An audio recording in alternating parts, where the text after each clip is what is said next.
Hello everyone, this is Glen at SwitchUp. So, everyone bought Rocket League, everyone bought Stardew Valley I'm sure, but today we're going to look at 10 games on the Nintendo eShop that you may well have missed. Yeah, thanks Glenn, and it's me Mark. Stick around to the end to uncover some real hidden gems.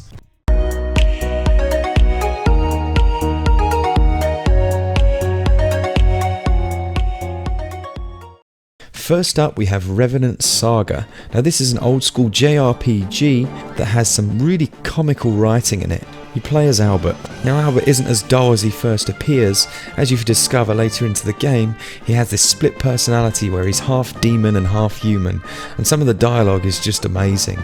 This game was overlooked by many, but I would definitely recommend you check it out. It has an old school turn-based combat system, and any fans of the early Final Fantasy or Dragon Quest games are going to feel really at home here.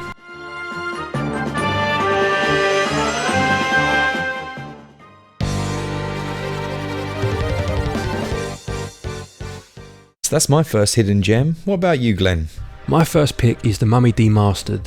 Now this game did get a little bit of coverage on YouTube, although it never charted on the UK eStore. I'm not sure about the American store. So this is basically a Super Metroid type game with a very nice 32-bit style. It's based on the most recent Mummy film, although it's not really got much to do with it. There's no Tom Cruise in here at all, so that's okay. You play as a soldier and you go through like a labyrinth looking for power-ups that allow you to get into bits that you couldn't otherwise access. As I said, very much like Super Metroid. The game is about £17.99 or about $20, and for that price you'll get around 6 to 8 hours gameplay, but it's a good quality 6 to 8 hours gameplay. I highly recommend this one.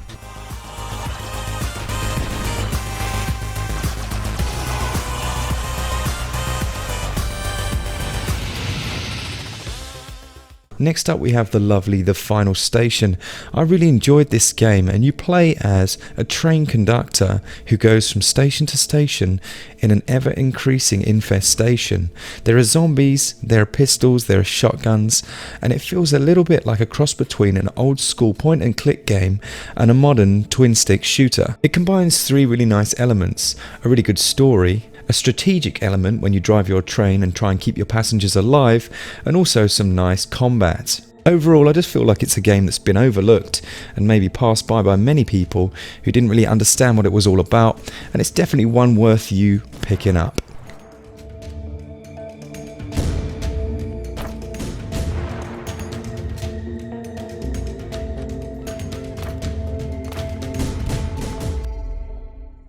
Nice one, Mark. Right, my next pick is Night Terrors. Now this is gameplay in its purest form. It's an arcade style, high score chasing, endless runner. You play as a knight and you run and jump through the level, killing enemies, trying to get as far as you can before you die, and then you do it all again. Now if you like arcade style games, this one is well worth picking up. It's £2.69 or $2.99. It's very reminiscent of the Bit Trick Runner games, although again it's very much arcade. There's no story, there are no levels. You play, you die, you start again. But for 10-minute bursts, this game is well worth it. I highly recommend you pick it up if you like arcade style games.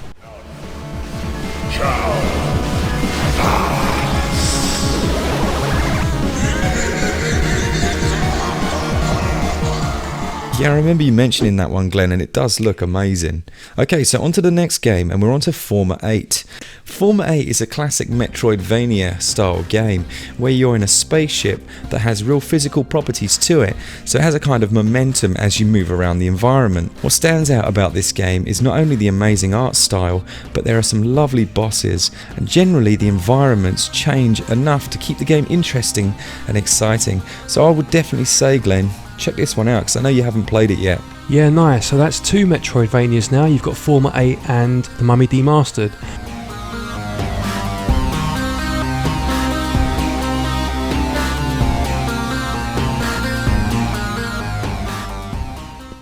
Right, my next pick then is Volga the Viking.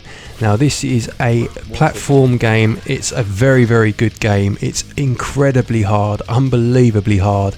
It's again a 16-bit sprite type game. You have to get through a whole area. There are very few checkpoints. If you die, you go all the way back to the start and you try all over again. There will be people sitting here now thinking no thank you, next, because it is that hard. But if you like a challenge and you are willing to put yourself through that stress, this is definitely one worth checking out. Yeah, we really can't emphasize enough how good Volga the Viking is. I have to say that, it's an amazing game.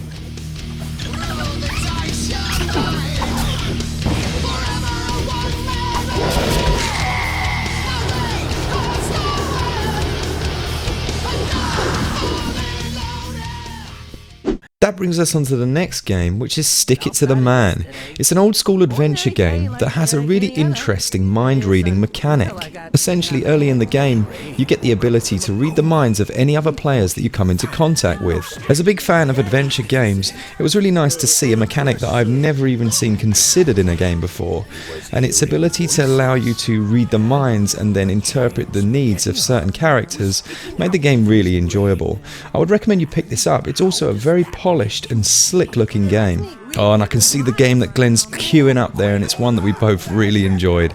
He's the one who took your secret thingamabob! Play the acclaimed platform puzzler from the creative minds of Zoink Games.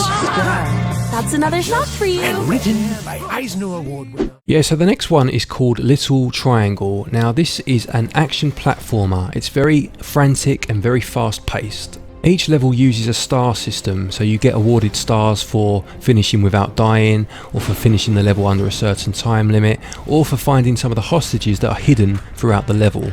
The game is also local co-op, up to 4 players I believe, and there are boss fights as well. It's a really fun game. It's quite different to other platformers that are available on the eShop.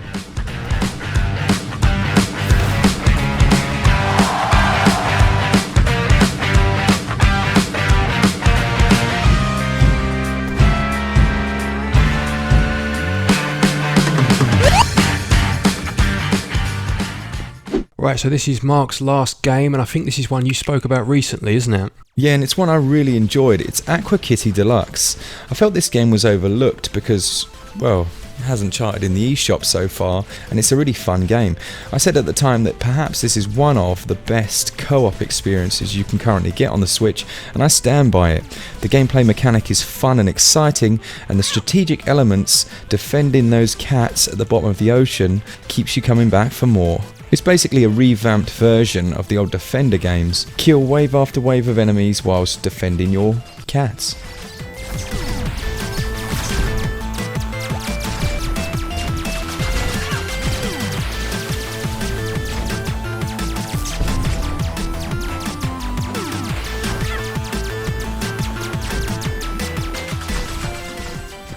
So, on to Glen's final game.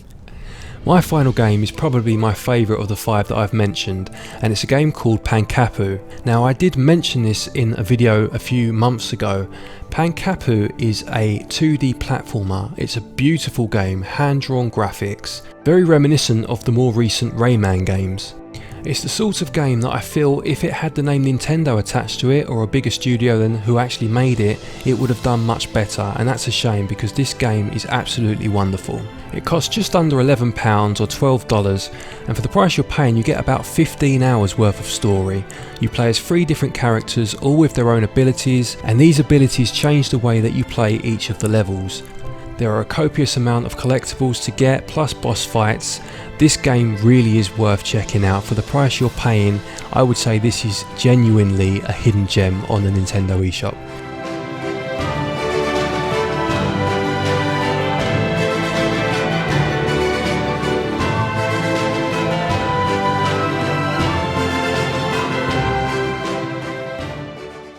This was such a fun video to make, and one that Glen's been wanting to do for a while.